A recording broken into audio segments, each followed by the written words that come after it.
so I had planned on just taking off the little splash guard there and the skid plate, and then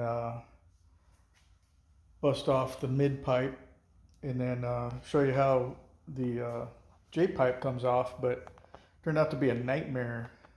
So we did get it in.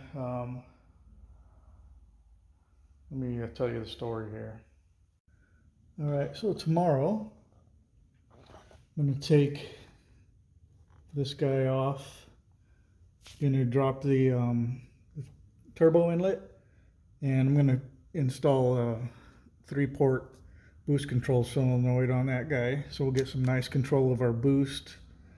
And then this is my intake. Intake is done very well for me, but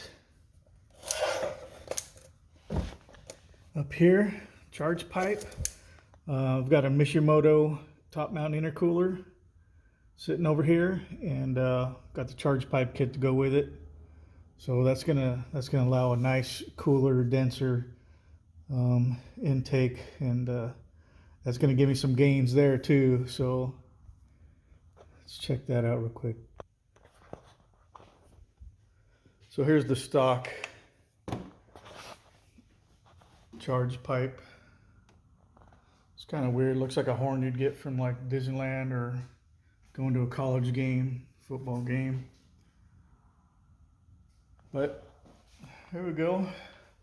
This little intercooler does good for stock for a while, but you know, you're going to be pushing some air. You need to cool that off. So just kind of a quick look at the size of that. And I'll show you the Mishimoto.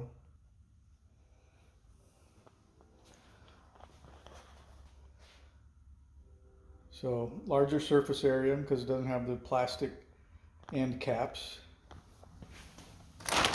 And sucker's thick.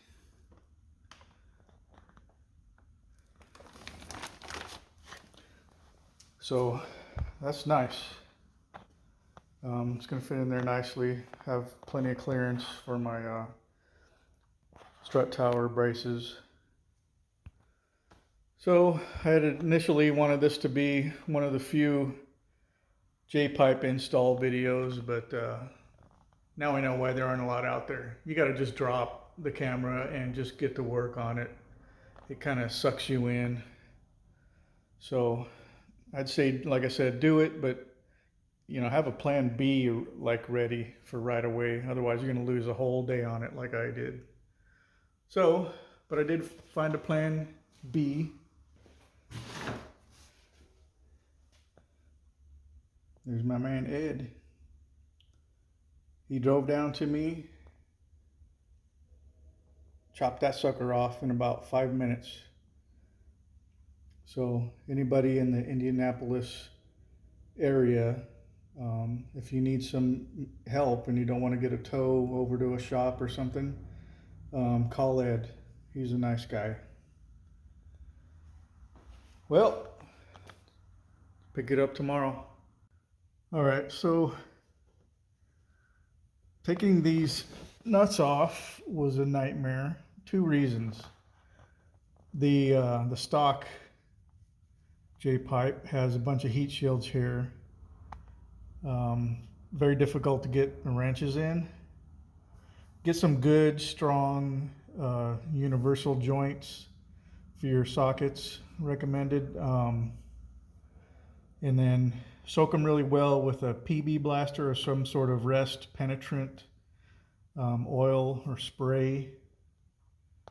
I got 3 of them off after some time. I had to call a mechanic to come and help me take off the one that was down there in the corner. So he got it off nicely for me. Appreciated that. So it spent a lot of hours on this, but finally did get it done. But when you go into this, GRIMMSPEED has a good install video, but it's on a very clean and new vehicle. So I had watched a video a couple weeks ago. Some guy kind of gave the reality check of if you have a used car, what you might go through, and I certainly went through all of it. It was miserable. So it was probably the second most miserable thing I've done on a vehicle. First one would be replacing a lower control arm in the front driver's side on a Volkswagen Passat. If you ever need to do that, take it to a mechanic. But anyways, back to this. Did get it installed. At the same time, I got, so this is a Catted J-Pipe. I got that because, you know, all of the green initiatives going on. You can't be messing with your emissions control anymore. And, you know, there's no reason to, unless you're going to race your car, and then, you know, I guess it's kind of a free-for-all. You're going to need a standalone tune.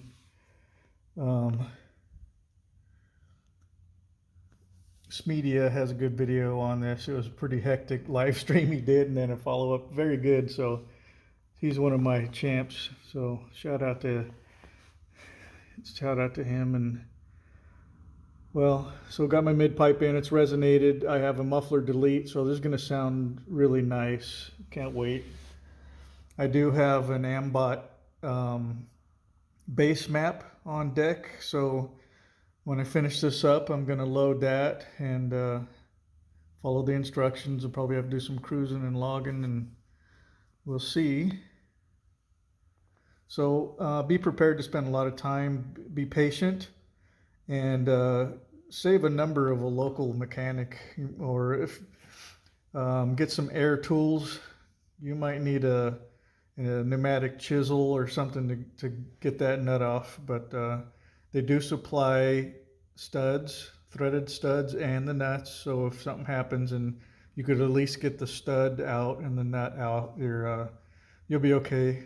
But you know, this kind of stuff is a pain in the butt, but you know, the fruit afterwards is it makes it worth it. You know, just like anything, it's a hobby you enjoy. You kind of put up with the few hours of misery, and then you could just kind of check it out, and it just I know that I'm going to get 40 to 50 horsepower just from this piece, and probably 50, I don't know, there's tons of torque.